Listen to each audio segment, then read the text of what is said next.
మీ ఆయనకు కూడా ఎక్కడో ఒక చోట దొరికిండాలి. ఎక్కడ దొరికిందో కనుక్కో. ఎక్కడ దొరకలేదక్కా.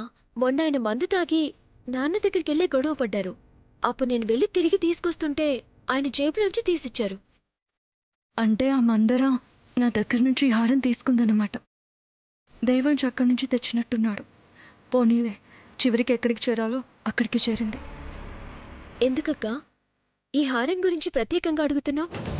ఆయన కూడా రాత్రి ఈ హారం ఇచ్చేటప్పుడు ఇది మామూలు హారం కాదు, చిన్నప్పుడు మా నాన్న తన మేనకోడలి మెళ్ళో వేసింది, ఆ మేనకోడలు నువ్వే కాబట్టి నువ్వే హారం వేసుకో అని నా మెళ్ళో వేశారు.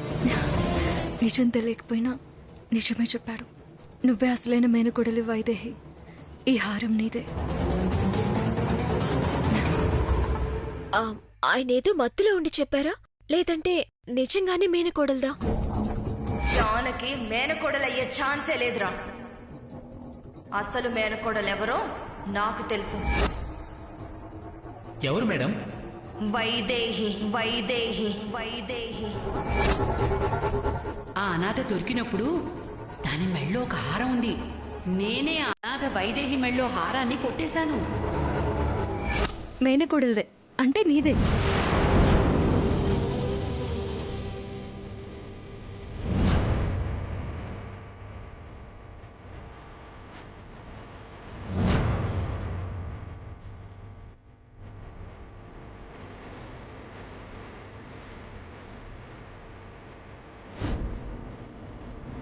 ఏ మాత్రం నిజం నీ గొంతు దాటి బయటకొచ్చినా ఇక్కడ నీ చెల్లెలి గొంతు తెగిపోతుంది. అంటే ఇప్పుడు నువ్వు మేనకోడలాగా యాక్ట్ చేస్తున్నావు కదా, అంటే ఈ హారం నీదే.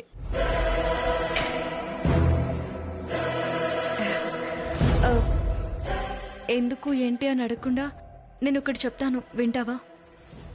చెప్పక్కా. ఈ హారం ఎప్పటికీ నీ దగ్గరే ఉండాలి.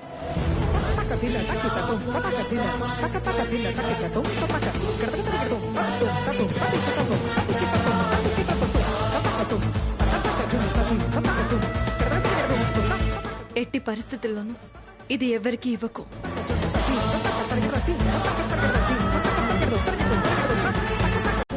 ఎప్పటికైనా ఈ హారం నిన్ను అన్ని సమస్యల నుంచి కాపాడుతుంది.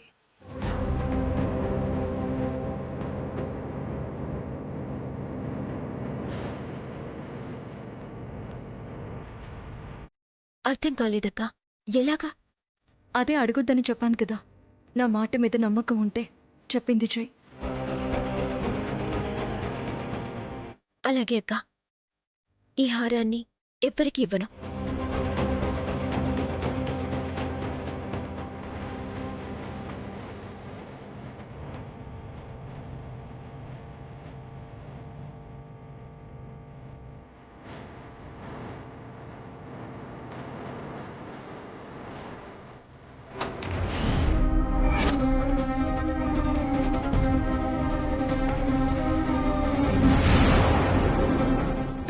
అబ్బా, ఏమిటిది?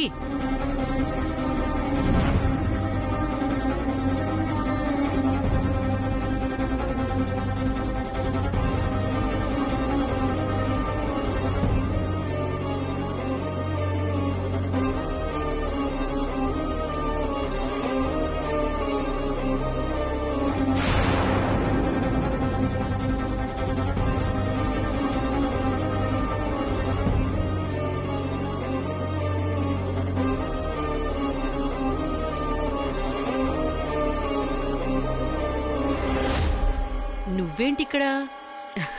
నేను జానకిని చిన్నప్పటి నుంచి పెంచాను. ఓహో, మొన్న నువ్వు చెప్పింది ఈ జానకి గురించేనా? ఆ, ఆ, మీరిద్దరూ ఒకరికొకరు తెలుసా బామ్మగారు? తెలుసంటే ఏదో ఒకసారి కలిసాం గాని, ఇదిగో ముందు నేను వచ్చిన పని చెప్తాను, ముందది విను. రాత్రి నువ్వు దేవాంశ్ బాబు మా ఇంటికి వచ్చారు కదా, అక్కడి నుంచి హారం ఏమైనా తెచ్చారా?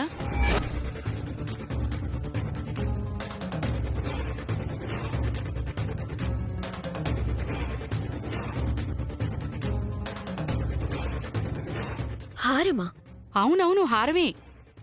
అది రాజుల కాలం నాటిది. చాలా విలువైందమ్మా. తెచ్చుంటే ఇచ్చేయమ్మా.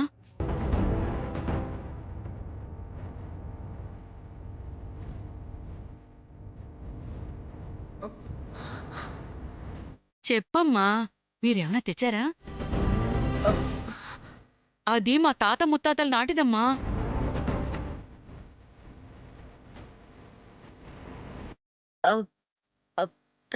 లేదు బామ్మగారు, అలాంటిదేం తేలేదు.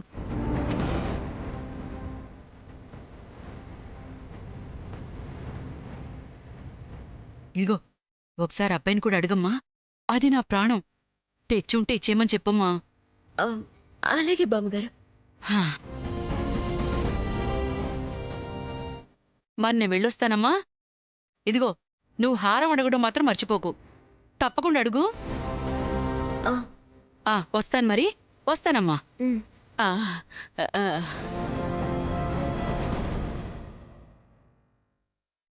అదేంటక్కా, ఈ హారం మేనకోడలదని ఆయనంటే మా నాన్నమ్మేంటి తనదని చెప్తోంది? మీ నాన్నమ్మ అబద్ధం చెప్తోంది. మీ ఆయన చెప్పిందే కరెక్ట్.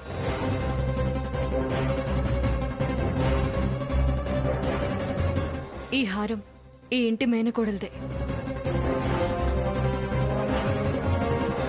నా మాట విని ఇది నీ దగ్గరే ఉంచుకో. నీకు మంచి జరుగుతుంది.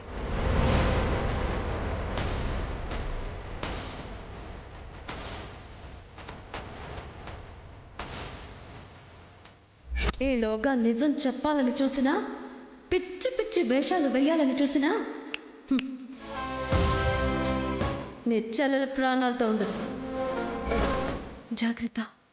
నాకు చాలా ముఖ్యమైన పనుంది. ఇంతకు మించి ఇప్పుడేం మాట్లాడలేను. మళ్ళీ వస్తాను.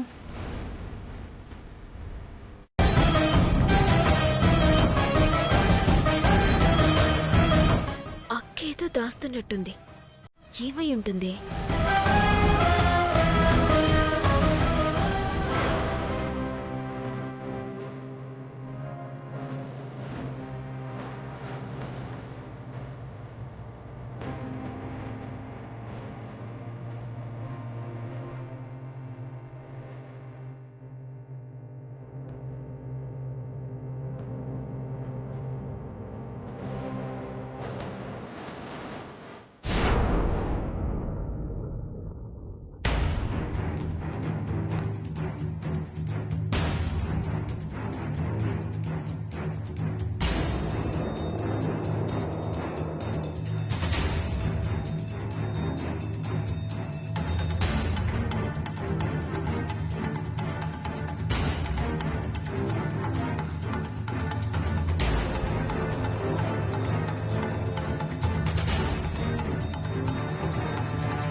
అంతవరకు బాగానే ఉంది కదా అత్తయ్య, ఇంతలోనే ఏమైంది?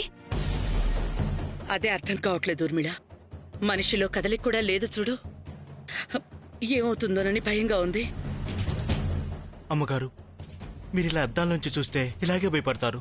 అమ్మాయి గారికి ఏమీ కాదు. మీరు వెళ్ళి కూర్చోండి. ఊర్మిళ అమ్మగారు, తీసుకెళ్ళండి. రండి అత్తయ్య. అత్తయ్య రండి. అత్తయ్య రండి.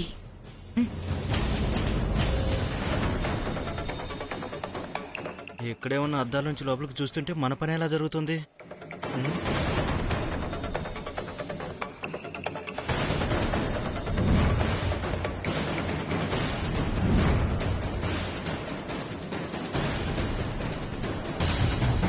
డాక్టర్ గారు.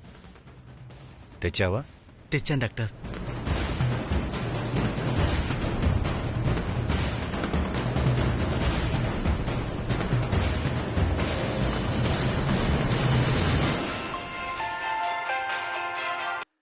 హలో అంజీ, అబ్బాయి గారు, ఎక్కడున్నారా? డాక్టర్ దగ్గరే ఉన్నాను. ఒకసారి ఆయన ఫోన్ ఇవ్వు. అలాగే అబ్బాయి గారు. అబ్బాయి గారు లైన్లో ఉన్నారు, మాట్లాడండి. హలో దేవాంశ్, డాక్టర్ గారు. Yeah doctor. అంతా మనం అనుకున్నట్టే జరిగిపోతుంది కదా? ఏ ప్రాబ్లం లేదు కదా? అసలు ఏ ప్రాబ్లం రాదు. మామూలుగా అయితే క్రిమినల్స్కి పోలీసులు ఇలా బగ్ పెడుతూ ఉంటారు. వాళ్ళు ఏం మాట్లాడుతున్నారో వినడానికి, వాళ్ళు ఎక్కడ ఉన్నారో ట్రాక్ చేయడానికి. ఈ శ్రవంతి కూడా ఆ క్రిమినల్స్ కన్నా తక్కువేం కాదు డాక్టర్. చెప్పారు కదా, అందుకే మీకు హెల్ప్ చేయడానికి ఒప్పుకున్నాను. కానీ ఈ విషయం బయట ఎవరికీ తెలియకూడదు. తెలిస్తే ప్రాబ్లం అవుతుంది. డోంట్ వరీ డాక్టర్, తెలీదు. శ్రవంతికి అనుమానం రాకుండా ఉంటే చాలు. అస్సలేమీ రాదు. తనకి సర్జరీ చేసినట్టు గాని, తన శరీరంలో ఈ బగ్ పెడుతున్నట్టు గాని ఎలాంటి అనుమానం రాదు. ఎప్పటికీ తెలియదు. Thank you doctor.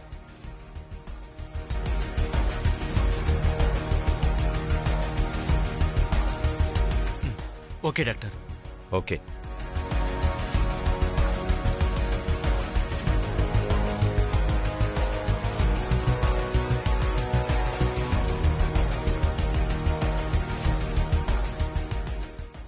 కంగారు పడకండి అత్తయ్యా.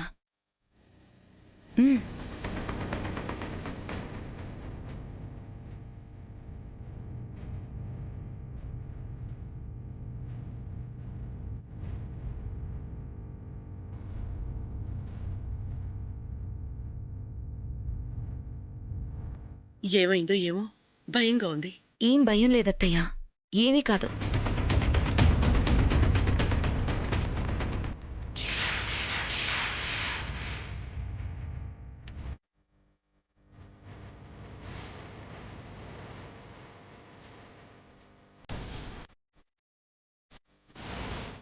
స్రవంతి, స్రవంతి, స్రవంతి, నా మాట వినిపిస్తుందా?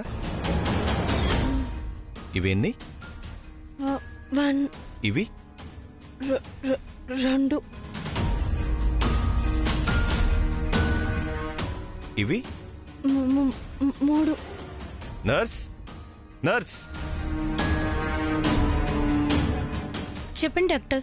వెళ్ళి పేషెంట్కి సంబంధించిన వాళ్ళని పిలువు. అలాగే డాక్టర్. మేడం, పేషెంట్ స్పృహలోకి వచ్చింది. డాక్టర్ గారు మిమ్మల్ని పిలుస్తున్నారు. రండత్తయ్యా. పద.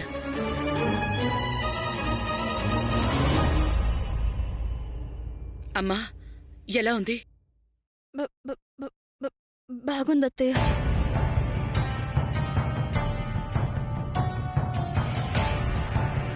ఆ మాట ఏంటి అలా వస్తుంది?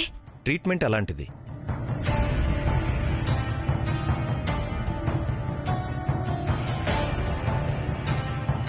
మెడిసిన్ ఎఫెక్టు 2 రోజుల వరకు ఉంటుంది. అంతవరకు మాట తడబడుతుంది, తర్వాత మామూలు అయిపోతుంది.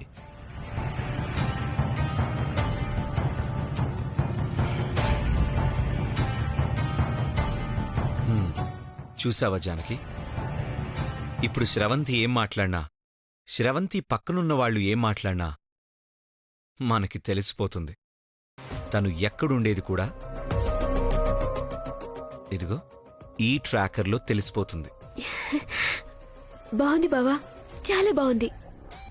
దీని సాయంతో వైదేహిని శ్రవంతి ఏం చేసిందో తెలిసిపోతుంది. అలాగే నీకు ఏ ఆపద తలపెట్టాలని చూసినా ముందే తెలుసుకొని జాగ్రత్త పడచ్చు. వైదేహికి ఏమీ జరుగుండదు కదా? ఆ వీడియో చూసినప్పటి నుంచి నాకు భయంగా ఉంది జానకి. ఏం కాదు బావా, వైదేహి క్షేమంగానే ఉంది. నీ ముందుకొస్తుంది. థ్యాంక్స్ జానకి.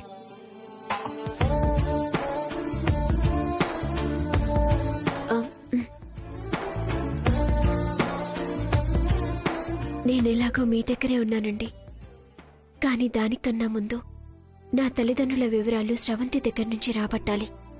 అవన్నీ తెలుసుకోవటానికి ఇదేదో బాగా ఉపయోగపడేలా ఉంది. నన్ను ఏంటి? నాకు నాకు అనడానికి ఇంతసేపు నాంచావా? సరిపోయింది. ఈ 2 రోజులు నువ్వు ఎంత తక్కువ మాట్లాడితే అంత మంచిది. లేకపోతే నువ్వేదో చెప్పి మాకేదో అర్థమై మొత్తం గందరగోళం అయిపోతుంది. డాక్టర్, ఇంటికి తీసుకెళ్ళొచ్చా? ఇప్పుడే తీసుకెళ్లొచ్చు.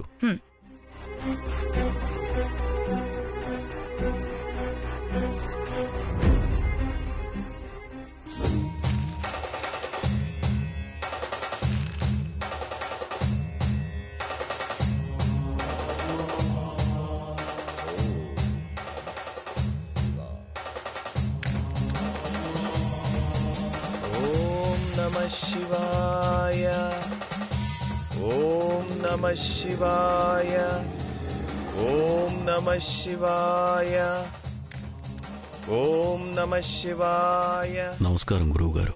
నమ శివాయ.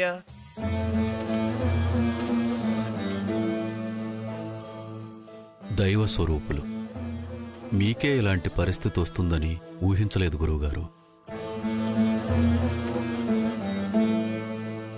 గురువుగారి ఆరోగ్యం బాగానే ఉండేది కదా, ఎందుకిలా అనుకోకుండా జరిగింది? విషప్రయోగం జరిగింది. దాంతో చేతులు కాళ్ళు మాట పడిపోయాయి.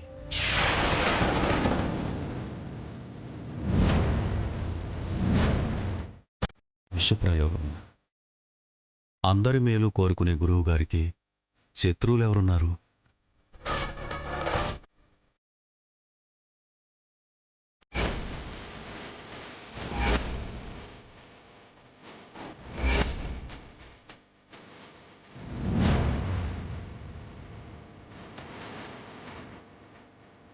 ఆ విషం నీ ఇంట్లోనే ఉంది దశరథరామయ్య.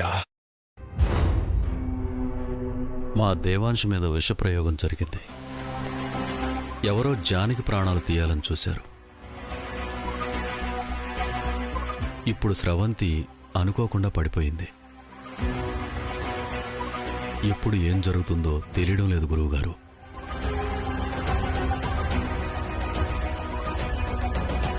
అసలు వైదేహి ఏమైందో ఇంతవరకు తెలియలేదు. స్రవంతి ఏదో చేసిందని దేవాంశ్ అంటున్నాడు. ఏది నిజమో ఏది అబద్ధమో, ఎవరిని నమ్మాలో ఎవరిని అనుమానించాలో ఏమీ తెలియడం లేదు.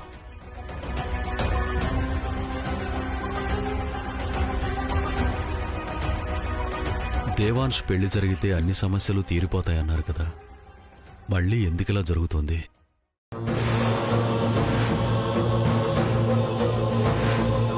దేవాంశ్ పెళ్లి విషయంలో పొరపాటు జరిగింది. గురువుగారు ఒకటి చెప్తే మీరొకటి చేశారు. లేదు, గురువుగారు చెప్పినట్టే చేశామే. లేదండి, గురువుగారు హిమాలయాల నుంచి వచ్చాక మీ అబ్బాయి పెళ్లి విషయం తెలిసి ఏదో తేడా జరిగిందని వెంటనే మీ దగ్గరకు బయలుదేరారు. మీతో ఏదో చెప్పాలనుకున్నారు, కానీ అక్కడికి రాగానే ఇలా జరిగింది.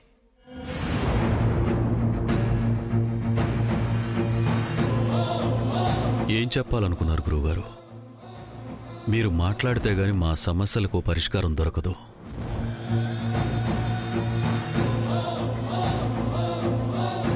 ఎల్లుండి ఆశ్రమంలో చండీ యాగం జరిపిస్తున్నాం. హిమాలయాల నుంచి సిద్ధులు వస్తున్నారు. యాగం తర్వాత సిద్ధులు చేసే వైద్యంతో గురువుగారు మామూలు స్థితికి వస్తారు. మీరు మీ కుటుంబంతో సహా ఆ హోమానికి రండి. తప్పకుండా వస్తాం. వెళ్ళొస్తాను గురువుగారు.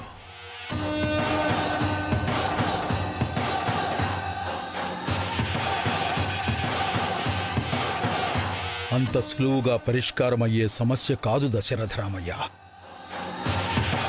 ఎన్నో ఏళ్లుగా మిమ్మల్ని వెంటాడుతున్న పగ, ప్రతీకారం సమస్యగా మారి నీ ఇంట్లో స్థిరపడిపోయింది. పరిష్కరించాలని వచ్చిన నన్నే కట్టడి చేసిందంటే దాన్ని తరిమేయడం అంత సులువు కాదు. అంతా ఆ పరమేశ్వరుని అనుగ్రహం మీదే ఆధారపడుంది.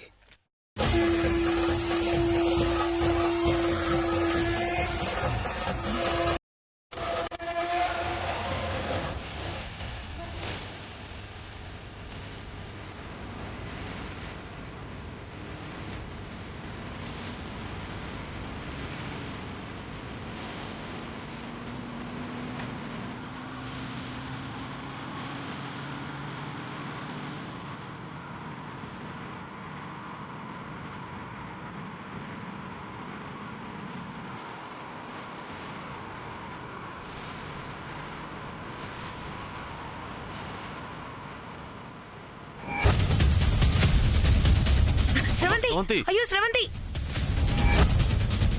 సరిగ్గా మ్యాగీ వచ్చి నిజం చెప్పే టైంకి అలా పడిపోయానేంటి? డాక్టర్ ఏమో నీరసం అన్నాడు. 3 పూటలు గట్టిగా తింటున్నాను కదా, నాకే నీరసం వస్తుంది నా మొహం. ఏదో జరిగింది. ఇంతకీ మ్యాగీ నిజం చెప్పిందా, లేక నేను పడిపోతే ఇదే సందనుకుని ఊరుకుందా?